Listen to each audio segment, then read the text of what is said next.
صاف چلی، شفاف چلی، تحریک انصاف چلی۔ ناظرین، میں آپ کو تحریک انصاف کے ایک اور میگا سکینڈل کے بارے میں بتاتا چلوں اور ایسے حالات میں بتاتا چلوں کہ پاکستان کے اندر کرونا کی تیسری لہر جاری ہے، جس کی وجہ سے روزانہ کی بنیاد پر پاکستان میں بڑی تعداد میں اموات سامنے آ رہی ہیں۔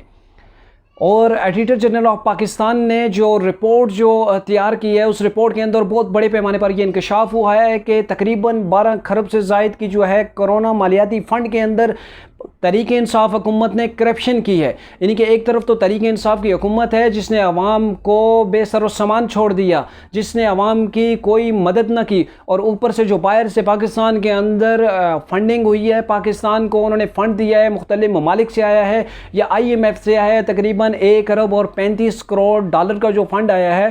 اس کے اندر بڑی تعداد میں بے ضابطگیاں ہوئی ہیں، بڑے پیمانے پر بے ضابطگیاں دیکھنے میں آئی ہیں، اور یہ انکشافات ہوئے ہیں ایڈیٹر جنرل آف پاکستان کی رپورٹ کے اندر۔ IMF نے حکومت کو دیا تھا کہ آپ نے کرونا مالیاتی فنڈ کے اندر جو کرپشن ہوئی ہے، جو بھی ہوا ہے، اس کے متعلق سے آپ نے رپورٹ تیار کرنی ہے، اس کو آڈٹ کرنا ہے۔ جب آڈٹ کیا گیا تو یہ رپورٹ سامنے آئی اور حکومت نے اس رپورٹ کو دبانے کی مکمل تیاریاں کر لی ہیں۔ وزیر خزانہ نے ایڈیٹر جنرل آف پاکستان کو روک دیا ہے یہ رپورٹ شائع کرنے سے، اور 2 ہفتے کی ٹائم مانگ لیا ہے۔ ایک طرف آپ دیکھیں ملک کے اندر کیا حالات ہیں، ملک کی کرونا کی وجہ سے ملک کی معیشت بیٹھ چکی ہے، عوام وہ بھوک تک اس کے حالات پہنچ چکے ہیں، یعنی کہ حالات اتنے خراب ہیں کہ بے روزگاری بھی ہے، لاک ڈاؤن کی طرف پاکستان جا رہا ہے، کافی شہروں میں لاک ڈاؤن ہے، اور عید کے بعد ابھی بھی لاک ڈاؤن جاری ہے۔ اس کے باوجود عوام کو ریلیف دینے کے بجائے حکومت عوام کے حقوق پر ہاتھ صاف کر رہی ہے۔ عوام کے لیے جو فنڈنگ آ رہی ہے اسے وہ اپنا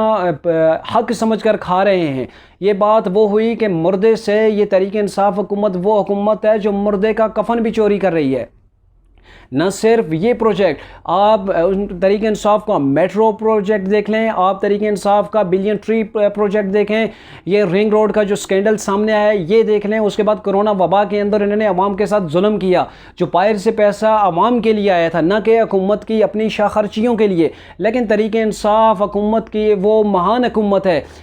جو عوام کے حقوق تو کھا ہی رہی ہے، عوام کو کوئی ریلیف نہیں مل رہا، اس کے باوجود عوام کا جو پیسہ آ رہا ہے اسے بھی اپنے استعمال میں لا رہے ہیں۔ بات یہ ہے کہ ہمارے وزیر اعظم عمران خان صاحب کا کہنا تھا کہ جب وزیر اعظم چور ہوتا ہے تو نیچے کرپشن ہوتی ہے، نیچے چوری ہوتی ہے، اور مہنگائی ملک میں ہوتی ہے۔ آپ دیکھ لیں اس وقت ملک کی کیا حالت ہے، مہنگائی کا طوفان برپا ہے، اور کوئی ایسا ڈپارٹمنٹ نہیں جہاں پر چوری ہو رہی ہو۔ آئے روز وزیر استعفیٰ دے کے سائڈ پہ ہو رہے ہیں، پہلے کرپشن کرتے ہیں، پھر استعفیٰ دے کے دوسروں کو باریاں دے رہے ہیں، یہاں باریاں دے کر وہ عوام کو لوٹا جا رہا ہے، ملک کی معیشت کو خالی کیا جا رہا ہے۔